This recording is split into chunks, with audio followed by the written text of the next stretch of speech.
সূরা লাহাব।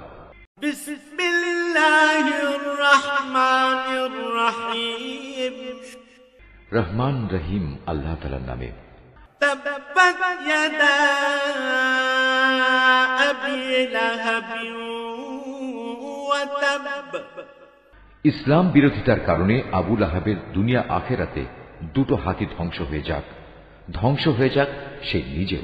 মা আগনা আনহু মালুহু ওয়া মা কাসাব। তার ধন সম্পদ ও আয় উপার্জন তার কোনো কাজে আসবে না।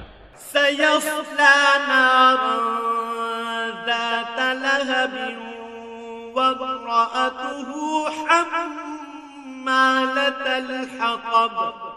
বরং তা অতি সত্বর জ্বলন্ত অগ্নিকুণ্ডে নিক্ষিপ্ত হবে, সে নিজেও সেই আগুনের লেলিহান শিখায় নিমজ্জিত হবে। তার সাথে থাকবে জ্বালানি কাঠের বোঝা বহনকারী তার স্ত্রীও। ফি জিদিহা হাবলুম মিন মাসাদ। অবস্থা দেখে মনে হবে তার গলায় যেন খেজুর পাতার পাকানো শক্ত কোনো রশি জড়িয়ে আছে।